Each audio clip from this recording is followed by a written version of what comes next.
He kissed her forehead before leaving for work. She was 8 months pregnant, glowing with hope. But that was the last time she saw him. No note, no goodbye, just a vanishing act that tore her world apart. What happened to Daniel was a question that haunted Emily, until she uncovered the truth and wished she hadn't. Body. Narration begins. Emily Monroe had always been the kind of woman who found comfort in routine. Her mornings began with chamomile tea and the sound of birdsong outside their small Lakeview cottage in Oregon. Her husband, Daniel, would brush a kiss across her cheek before heading to work, and she'd smile to herself, one hand resting on her growing belly. They had waited 5 years to have this child. After 2 miscarriages and 1 painful surgery, the pregnancy felt like a miracle. Daniel had been ecstatic. Every evening he'd read bedtime stories to her stomach and whisper promises to their unborn son. Their love felt unbreakable until the morning he didn't come home. It was a Thursday. Emily remembered that detail with painful clarity, because that morning had started so normally. Daniel had made her oatmeal, gently scolding her for trying to get up too fast. He said he had a client meeting downtown and would be back before dinner. But dinner came and went, and so did the night. Emily tried to call, once, twice, 10 times, straight to voicemail. By midnight, panic had turned into raw fear. She called his office, and the receptionist hesitated before replying, "Daniel hasn't been in today." The next day, Emily filed a missing person report. The police were polite but dismissive. Adults disappear all the time, they said. Maybe he just needed space. He wouldn't, Emily told Officer Reed, gripping her phone like a lifeline. We're having a baby. He wouldn't just leave. No credit card activity. No calls. No sightings. It was as if Daniel had been swallowed by the earth. Emily's parents drove in from Seattle to support her, but she felt like a ghost in her own home. The nursery Daniel had painted in soft blues now echoed with silence. The crib remained empty. The baby kicked inside her, unaware that the world outside was unraveling. Clues begin to surface. 2 weeks later, a breakthrough. Or so she thought. A gas station camera picked up Daniel's car at 6:43 a.m. the day he disappeared. He was alone, looking calm, buying a black coffee and a granola bar.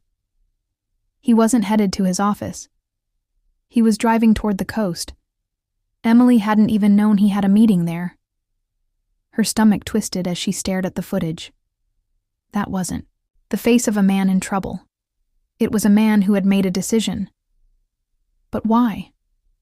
A hidden message. Emily dug through Daniel's closet. Desperation made her hands tremble. She needed something. Anything. That could explain his vanishing. Then she found it, tucked into a jacket pocket, a receipt.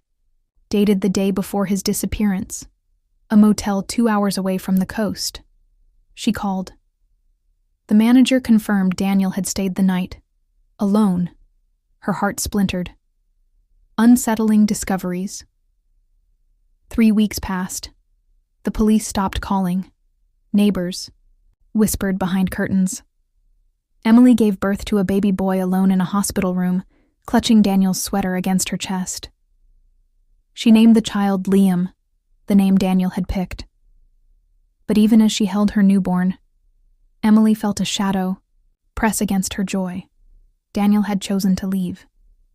She was almost sure of it now. But why didn't he say goodbye? Why didn't he leave a note?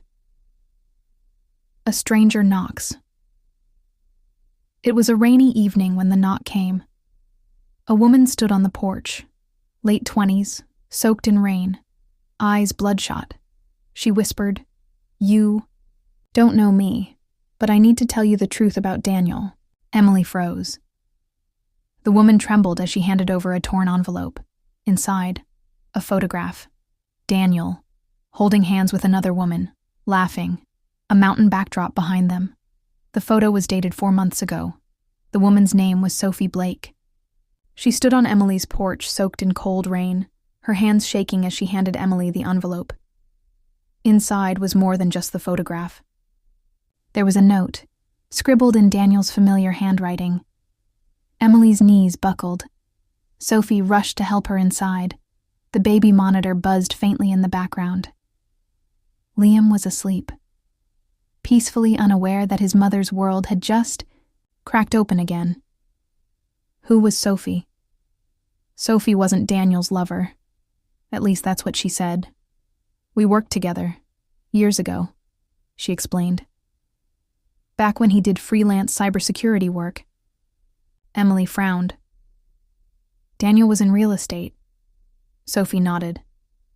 That's what he told everyone. But it was a cover. He was helping investigate something dangerous. I told him to get out. He didn't.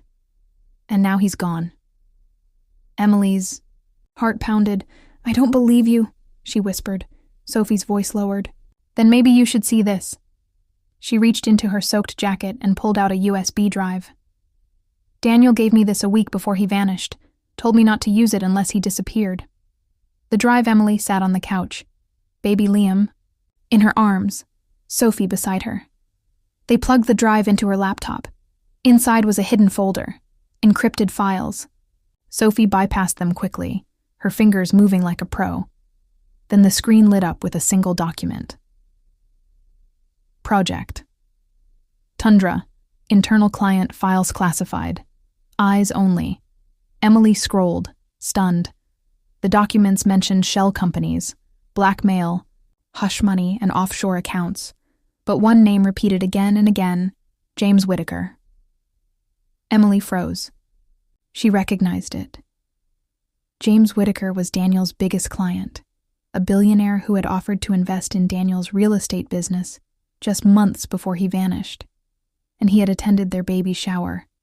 Danger in the shadows. I think Daniel found something he wasn't supposed to, Sophie whispered.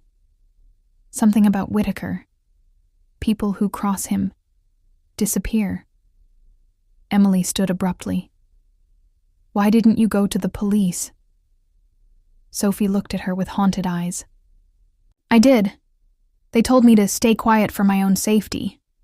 That's when Daniel gave me the drive. Emily's blood ran cold. Why are you here now?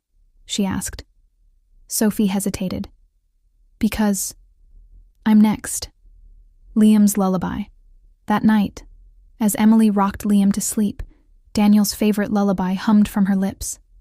She wondered how much of the man she had loved was real.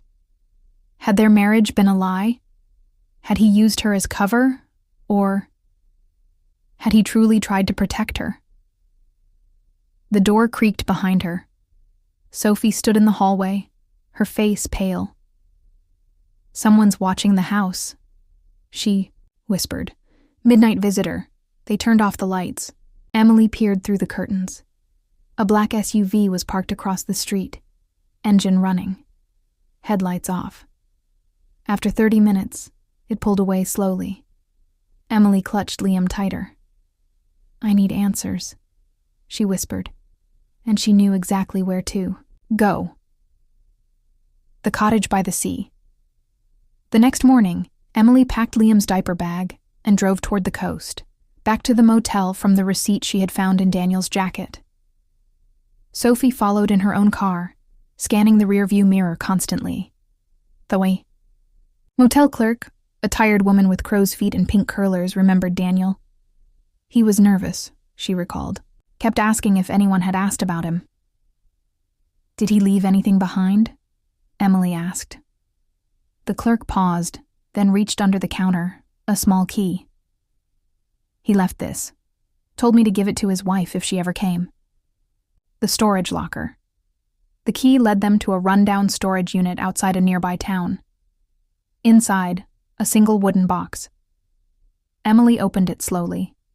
Inside were a burner phone, a passport under a different name, David Monroe, a bundle of letters addressed to Emily, and a final envelope marked, "Open only if I disappear."